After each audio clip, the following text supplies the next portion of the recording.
depending on who is asking, you could either say in 1940s or in the 1960s, because we started off as a department of the power, let's say a power department, because it wasn't really a ministry. That was before we attained independence, and have steadily grown to what is now a limited liability company.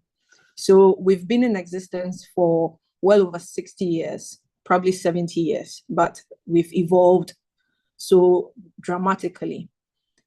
I joined ECG in 2022, which is quite recent. And I quickly appreciated the company, because it's one thing being a customer of ECG, and it's one thing being a staff of ECG. So I quickly realized, at first I thought that because of the number of customers that we had, that we covered most of the country. But I learned that actually ECG only covers about 45% of the total land space of Ghana. That is because there's another distributor called the Northern Electricity Distribution Company, which takes the upper half of the country. So they serve mostly the northern parts and some little bits of the middle parts of Ghana. So ECG has about, based on the statistical survey that we had from our census about 2 years ago, we estimate that we have over 8 million customers. Now, because we have several issues in the system, we haven't been able to register all these 8 million customers. And so officially, what we normally work with is about between 5 million to 7 million customers. We are still updating our database. And we have, since the time I joined the company, grown astronomically in revenue, because we have embarked on several revenue mobilizations in different forms, not the way the company used to operate. And we are now collecting about 1 billion Ghana cedis a month, which is probably equivalent of maybe $250 million, or just a little bit more. My maths isn't the best. And we are very important to a lot of people. We are the last on the value chain of the energy sector. We are the collectors of everyone's revenue, which means that we collect people's revenues on the value chain. That is the producers, the generators, the transmitter, which is the Ghana Grid Company, and we pay them back. So we have a lot of responsibility on our shoulders to be able to collect as much, to be able to pay everyone what is worth. But I think that over some time now, there has been a deficiency in the collection rate. And so some debt has accrued. There's also been the issues of power purchase agreements that have contributed to astounding debts. So currently we are in some sort of a crisis, and that is the current form of ECG. We're always in crisis anyways, but this time it's even more special because we have several issues that we have to unpack and deal with.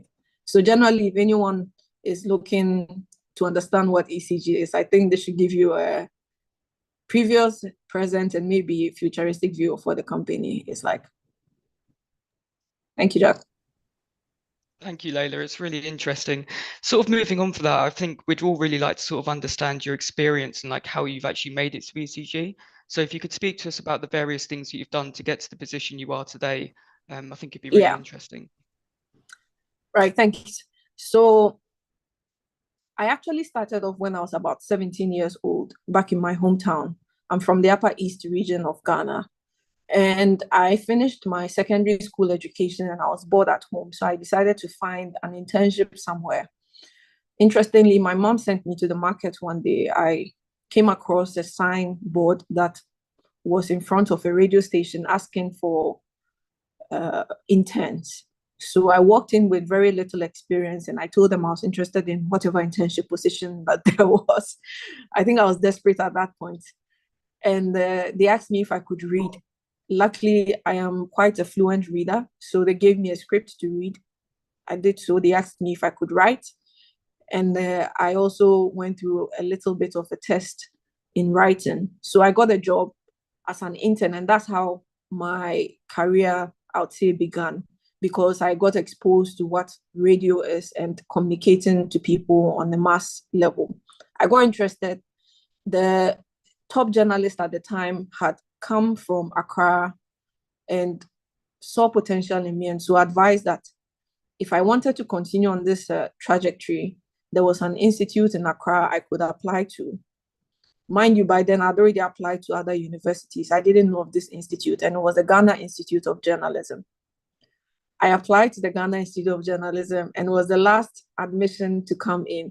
So I was under a lot of pressure at home to decide what I wanted to do. But luckily, I stuck to my guns and I got into GIJ. So I moved to Accra in 2008 and started studying communication studies with a major in public relations. Just like what happened in 2007, I got bored again during the vacation time. So I decided to venture again out there to look for internship positions. And that led me to finding another internship at a company called the Global Media Alliance. And they had a number of radio stations and TV stations. So I decided to intern with them. They were gracious enough to accept me without any certification. And I interned there, went on to do my national service, because in Ghana, we offer a year's national service to the country, and then went to work on for another 2 years. So I started off as an intern, became a reporter, migrated to becoming a producer of a show, became a presenter of a show. I finished school, wanted to practice more of public relations, which was what I actually studied in school. So I decided to move to the public relations agency of the company. And I was doubling as a PR executive for the Samsung account, as well as going back to the TV station to present or host a show every night. So I had very long days, which I enjoyed, strangely, because I didn't have much going on in my life at that time.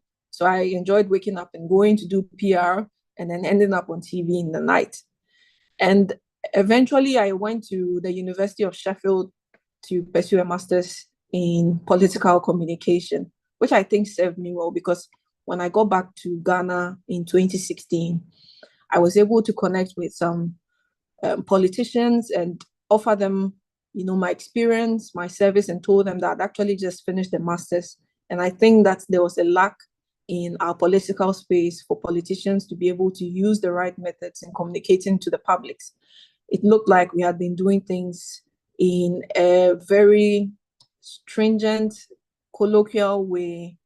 And I felt I had learned something from the University of Sheffield that could be quite life-changing for a politician. Someone understood me and took the chance and got me on their team, which is who was Mr. or Dr. Prempe, Dr. Matthew Opoku Prempe. So in 2017, I went on to work for the Minister of Education. He became the Minister of Education after the New Patriotic Party won power. So I was his assistant. I became relevant in the team because I was multi-talented, aside from the fact that I write and I have some public relations skills. I think the thing that elevated me was my ability to use the camera, which was something that I picked up at GIJ during our photojournalism courses. I enjoyed that thoroughly. And so when I realized that there wasn't any good archiving or photography at the ministry, I decided to pick that up. And eventually the camera gave me the opportunity to sit in meetings, to be able to write for the minister. I was able to account and be witness to some of the meetings, and that position just naturally evolved to me becoming his assistant. And eventually I became a special assistant to the minister, moved with him again in 2021 to the Ministry of Energy as a special assistant, continued to play a role in his communication. And then eventually I decided that, I'd been with him for quite some time. I felt it was time for me to move on to another role. Luckily, ECG had just advertised for a new role in the Communications Directorate, and I applied for it. Luckily, I was selected, and that is how I got to ECG at the moment. Really interesting. Thank you, Laila. Sort of moving on to my next question, I think we'd really like to know, what it's like day to day at ECG. So could you sort of talk to us what a typical day in the life looks like for you? It's interesting you say typical day because a typical day is never the same as the previous. A typical day at ECG, I don't remember any two similar days at all. If you remember, I said earlier on that we are always crisis managing. There's always a fire to put out. That is because that over the years, we have compounded in some issues which are coming back to bite us. One of the issues at ECG is the outages. We have quite a number of outages because our network is suffering from age, very old age. When I began this conversation with you, Jack, I mentioned that we had been in existence since the 40s. And some of these network lines that we have are as old as when ECG was just a department. Since independence, we have grown astronomically to cover about 45% of the country. We serve millions of customers. However, the injection into our network has been very limited. So whereas somewhere in the UK where it doesn't mean you don't get power outages, but it just means that the government has been able to invest in a redundancy network. So when your power goes out, the customer does not feel it. The customer does not physically see their lights go off because there's a technology that switches to the redundant network so that the technicians or engineers can work on the faulty line. Unfortunately, over here, with the slightest wind, with a storm, with a tree falling, sometimes just overheating because of the sheer nature of our weather, we are prone to a lot of outages, which is very uncomfortable, especially in a time like this where we have our hotter season between February and I would say June is probably the hottest in Ghana. So you can imagine when your electricity goes out.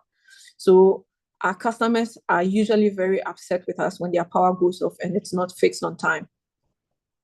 So that's what I deal with on a daily basis. That is just my bread and butter. Those ones, I know every day when I wake up, there's going to be an explanation to be made somewhere, either in person to someone or to someone on radio or TV if it's a national problem. So the first thing I do normally is to check my phone to see if I've missed any calls because some radio stations and TV stations call you pretty early, some as early as 6 a.m. because they start their morning shows quite early. And if there's a national problem, they want to address that as quickly as possible. So I go on to look to see if I have any meetings scheduled for the day. Most of my meetings, because of my role, are external. I have to meet people, most of the time, the media, and sometimes the internal staff that help me with information. So if there's something impending that I do not have a lot of information on, remember, I am not an engineer. And so I still have to rely on those who are technical for a lot of the information that I share with the public. If there's something impending, I schedule meetings with the people who have the information and I go to see them. They give me a rundown. We agree on how it's best to put it out in public so that when they also encounter customers, they don't contradict what we have agreed on. There's also the part of media engagement. You have to look at the possibility of telling your story as much as possible. So since I joined ECG, I've tried to have an open door policy that whoever asks to have a conversation with ECG, we don't shy away from it. We offer a lot of explanation so that customers can at least understand the predicaments that we go through, notwithstanding all the challenges that we are facing. And then there's also the aspect of me dealing with management, which includes my director. So we have a scorecard that we have to all work towards achieving at the end of the day. So you're making sure that even though all these ancillary activities are happening around you, you want to also put yourself in a position where you're doing activities that in the end funnel into the general task or targets that your director has at management level. And so it involves me also getting in touch with my director or my superiors to see if we're on the same page and if there's been any development from management meetings that happen on the bi-monthly basis. So there isn't a really typical day in my day, but then I have a few staples that I like to check out, which I've just mentioned. And anything else that comes is just a plus. Anything else that happens, I have to take it on my shoulder and work with it. Thankfully, there's a great support in the company, and everyone is usually ready to chip in one way or the other. So it makes things much more easy. Really interesting. Thank you, Laila.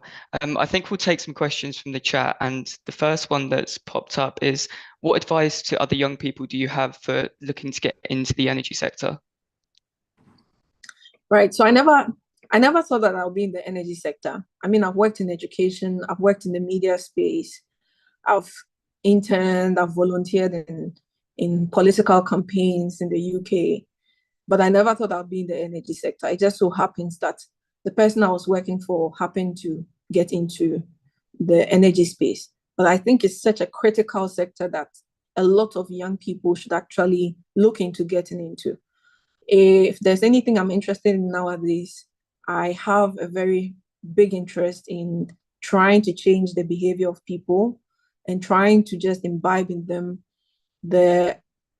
or just try to extract their potential for the future, because I think that as young people, we are gradually losing it. We are losing a lot of hope in leadership, and we are losing a lot of hope in ourselves. So I wonder what it's going to be like in 20 years when we are supposed to take the mantle. And so whenever someone says they are interested in getting into energy, I'm so excited, because the earlier you start, the better for all of us, because it's such a technical space that needs people with experience, and experience is not built in one day. So the advice I'll give someone who wants to enter the energy space now is, there are so many avenues that you could enter through. It could be through public service. And with that one, you'd have to enter with your whole heart, because serving the public is such a tasking and accountability-centered endeavor that if you're not willing to put yourself out there for scrutiny, you cannot thrive. But it's also one of the best places to look at getting into, because that is where you can make the biggest impact. If you get into energy policy, for instance, whatever policy that is decided at the government level is what the people are going to live by. So if anyone out there is interested and still has hope in our political systems, in our civic systems, I think that the public service is one great avenue to start from. There are several roles that are available, entry-level roles that you can take on and start working, engaging with people that get the most out of the decisions that are made at the high level. What I mean is that when you make a policy, you get to experience how it reflects in the real lives of people. So public service, I will vouch for that any day. But I tell you to be prepared, because it's low paying, but it's very, very demanding.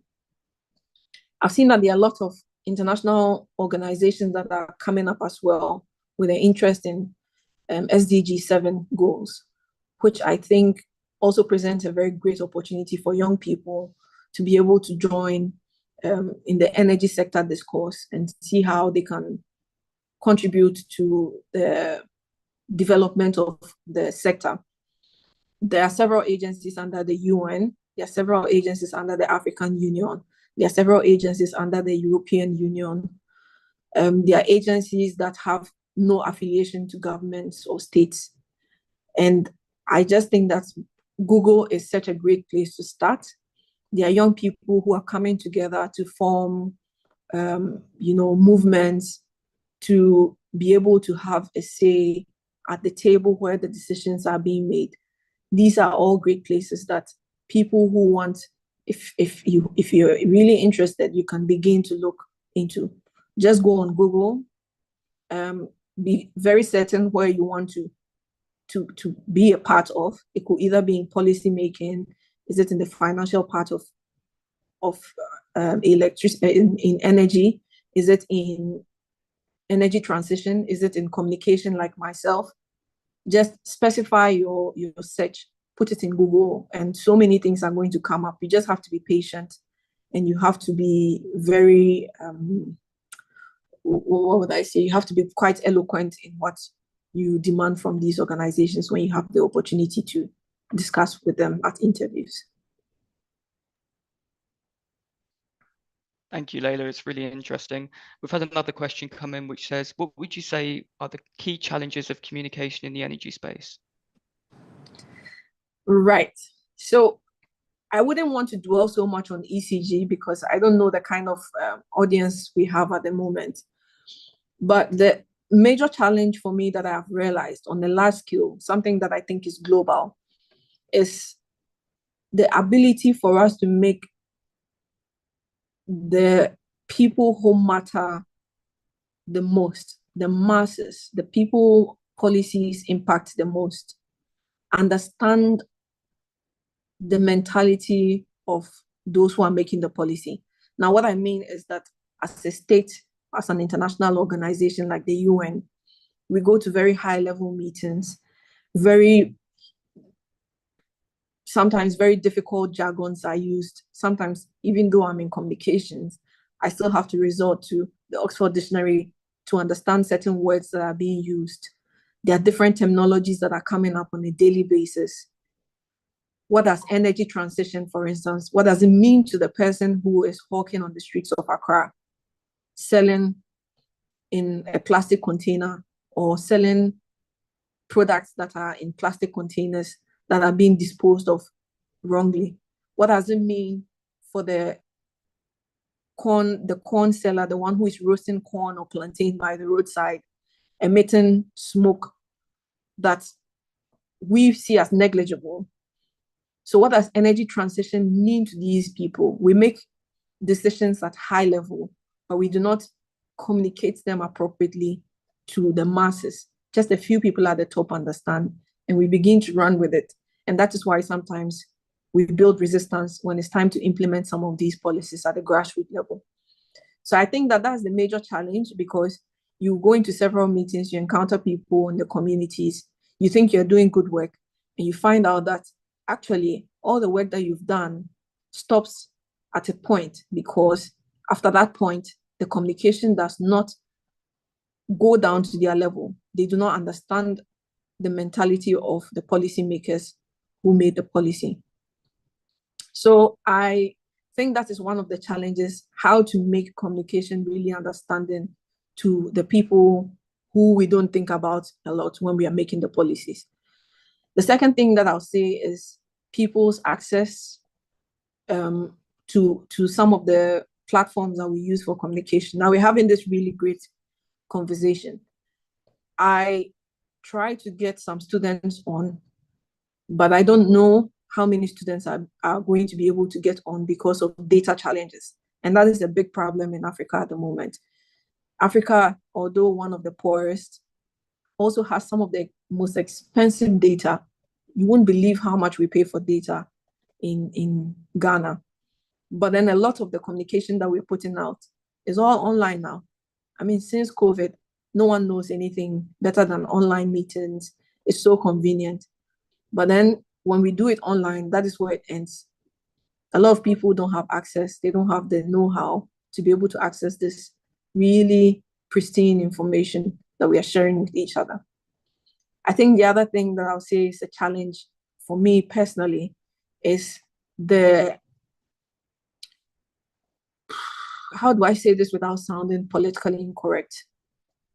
You know, the younger people that are coming up, the generation now, are in for quick results, but nothing good comes with quick results. And it's so difficult to be able to convince people that put in the work and the results will come later.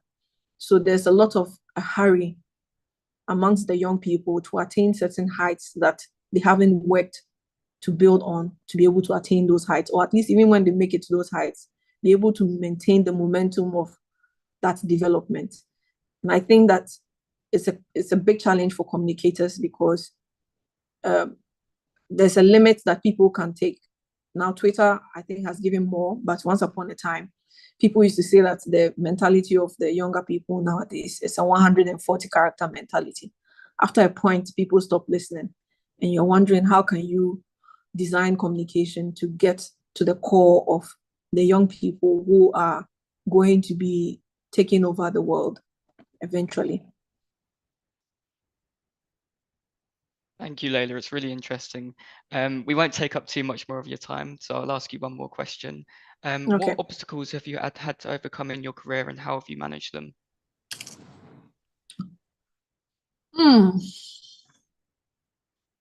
There are so many, I don't know which one to start with.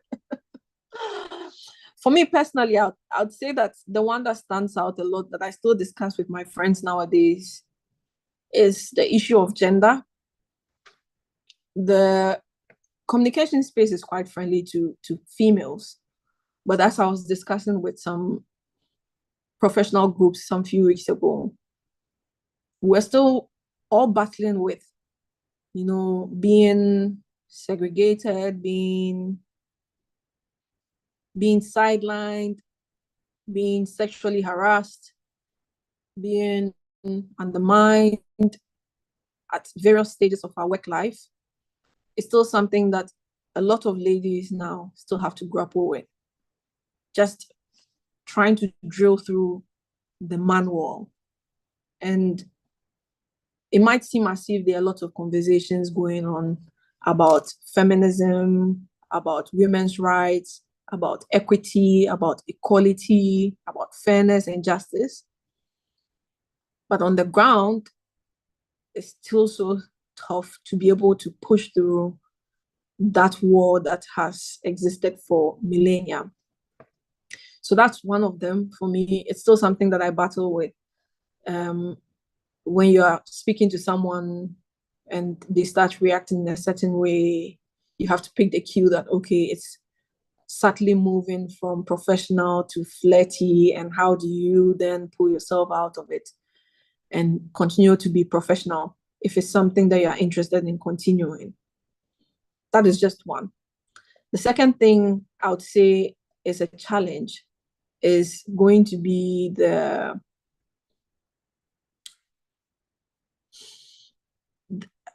acceptance of, for me, this is in my own personal role, the acceptance of people in my company. So we are trying to create a new image, revive a new image for ECG. It's been so hard because on a daily basis, we are still hit with some things that are some countries have gone way beyond. And so we take one step forward and it's like we've taken two steps back with regards to public trust. So you wake up in the morning and you're trying to think about what's the next way I can communicate to the public to understand what ECG goes through or the decisions that ECG has made. And you're faced with a number of obstacles because the public has just lost so much trust. So for me on a daily basis, that is my challenge that I encounter in this, my particular role.